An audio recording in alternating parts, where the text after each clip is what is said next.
जय हिंदू दोस्तों, मेरा नाम है हेमराज और आप देख रहे हैं talk with Hemraj YouTube channel. तो दोस्तों, आपके लिए सबसे बड़ी खुशखबरी यहां पास निकाल दी गई है। जी हां दोस्तों, यदि आप कोल इंडिया में अप्रेंटिसशिप करना चाहते हैं तो आपके लिए सबसे बड़ा मौका निकाल दिया गया है। जी हाँ दोस्तों, यदि आप केवल और केवल 10वीं पास हैं तो आप इन पदों के लिए आवेदन कर सकते हैं। तो वीडियो को शुरू से लेकर लास्ट तक देखिएगा और यदि आपको कुछ भी पूछना है तो आप कमेंट जरूर करिएगा।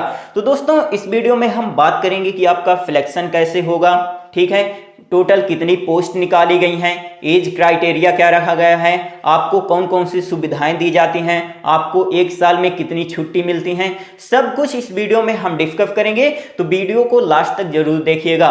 और यदि आपने अभी तक हमारा टेलीग्राम ग्रुप ज्वाइन नहीं किया है तो उसे जरूर ज्वाइन कर लीजिए। टेलीग्राम ग्रुप का लिंक वीडियो के डिस्क्रिप्शन बॉक्स में आपको मिल जाएगा। आप वहां क्लिक करके मेरा टेलीग्राम ग्रुप ज्वाइन कर लीजिएगा। आप वहां कुछ भी पूछ सकते हैं। तो चलिए दोस्तों, स्टार्ट करते हैं। तो जैसा आप यहां देख सकते हैं, WCL यानी वेस्टर्न कोलफील्ड्स लिमिटेड में अप्रेंटिसशिप की भर्ती जो है निकाली गई है, ठीक है। आप आवेदन कब से कर पाएंगे? 7 नवंबर 2022 से इसके फॉर्म भरना स्टार्ट हो गए हैं और 21 नवंबर 2022 तक इसके फॉर्म भरे जाएंगे, ठीक है। फीस के बारे में बात कर लेते हैं। तो general, OBC, EWS, SC, ST या PH कैंडिडेट हैं, किसी भी कैटेगरी से आप बिलोंग करते हैं, आपकी फीस 1 भी रुपए नहीं लगेगी। आप निःशुल्क इन पदों के लिए आवेदन कर सकते हैं, ठीक है। एज के बारे में बात कर लेते हैं। तो 18 साल से लेकर 25 साल तक के कैंडिडेट इन पदों के लिए आवेदन कर पाएंगे, ठीक है। आप अप्रेंटिसशिप के लिए आवेदन कर सकते हैं यदि आपकी उम्र 18 साल से लेकर 25 साल के बीच में है तो, ठीक है। इसके बाद वेतन आपको कितना दिया जाएगा?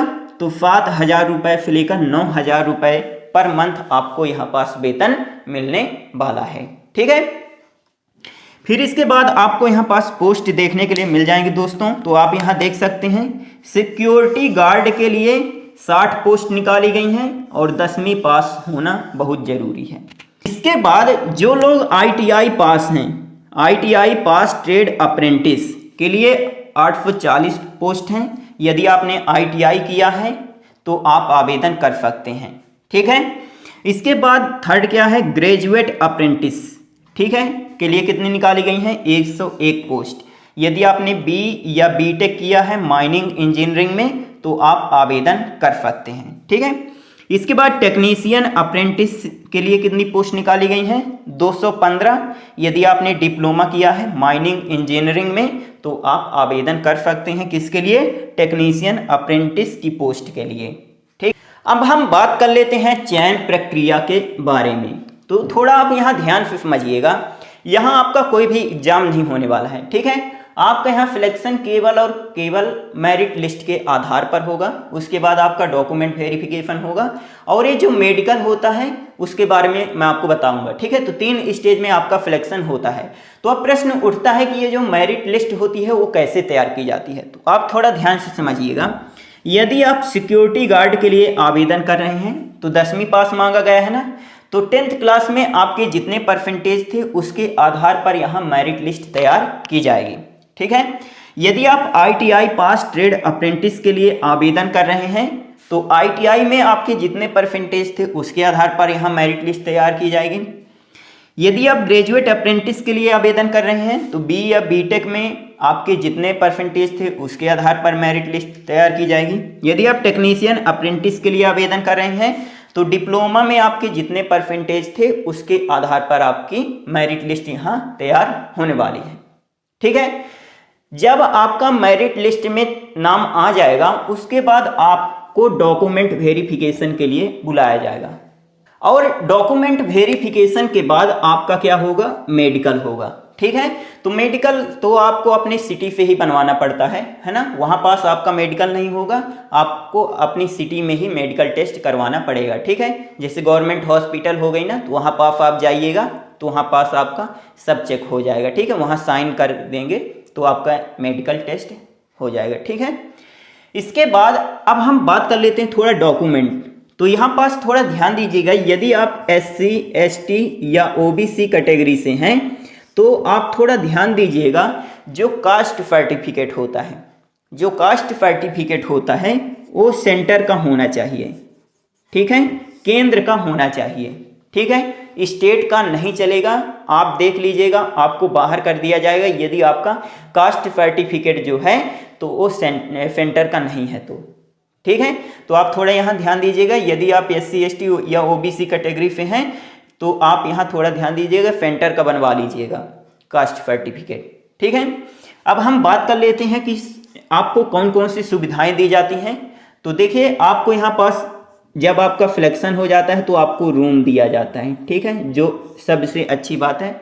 आपको रूम का किराया नहीं भरना पड़ता, आपको एक रूम दिया जाता है, ठीक है, जिसमें से 2-3 लोग रहते हैं एक रूम में, ठीक है।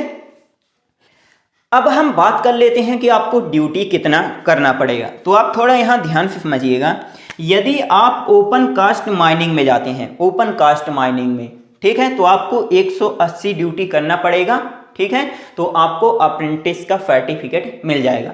एक साल में 180 ड्यूटी करना पड़ेगा तो आपको अप्रेंटिस का सर्टिफिकेट मिल जाएगा, ठीक है। इसके बाद यदि आप अंडरग्राउंड माइनिंग में जाते हैं तो आपको कितना ड्यूटी करना पड़ेगा? 240, ठीक है, 240 ड्यूटी करना पड़ेगा एक साल में, ठीक है। अब हम बात कर लेते हैं छुट्टी के बारे में। तो देखिए, 365 दिन में आप 52 छुट्टी माइनस कर दीजिए, कौन सी? संडे वाली, ठीक है। इसके बाद 8 छुट्टी आप माइनस कर दीजिए, कौन सी? दशहरा दिवाली वाली, ठीक है। इसके बाद 26 छुट्टी और माइनस कर दीजिए। अब ये 26 छुट्टी कौन कौन सी है मैं आपको बताता हूँ। 26 छुट्टी में से आपको 11 छुट्टी कौन सी मिलती है? CL वाली। CL मतलब कि क्लियर लीव, ठीक है, मतलब कि यदि आपका मन नहीं करता तो आप 11 छुट्टी ले सकते हैं, ठीक है। इसके बाद 15 छुट्टी और ले सकते हैं। SL मतलब कि सिक लीव, मतलब कि आपका यदि तबीयत खराब हो जाता है तो आप 15 छुट्टी ले सकते हैं। लेकिन इसमें भी आपका एक कंडीशन रखा गया है, यदि आपकी तबीयत खराब हो जाती है और 3 दिन से ज़्यादा आप छुट्टी ले रहे हैं तो आपको MBBS डॉक्टर से साइन करवाना पड़ेगा, ठीक है, तभी आपका ये मान्य होगा सिक लीव, ठीक है, 15 दिन का। यहाँ पास आप थोड़ा ध्यान में रखें, ठीक है। तो देखिए, टोटल कितनी छुट्टी हो गई? 365 दिन में माइनस करिए, 52, 8, 60, 20, 80, 6, 86, तो 86 छुट्टी माइनस कर दीजिए तो कितना बचेगा? 279। तो 279 ड्यूटी आप कर सकते हैं। मिनिमम यहाँ 240 ड्यूटी मान्य है, ठीक है। यदि आप 240 ड्यूटी कर देते हैं तो आपको सर्टिफिकेट यहाँ मिल जाएगा, ठीक है। तो इतना आपको छुट्टी यहाँ दी जाती है एक साल में, ठीक है। तो दोस्तों, ये रही थोड़ी सी जानकारी, और यदि आपको कुछ भी पूछना है तो आप कमेंट जरूर करिएगा, और मिलते हैं अगले वीडियो में। तब तक के लिए जय हिंद, जय भारत।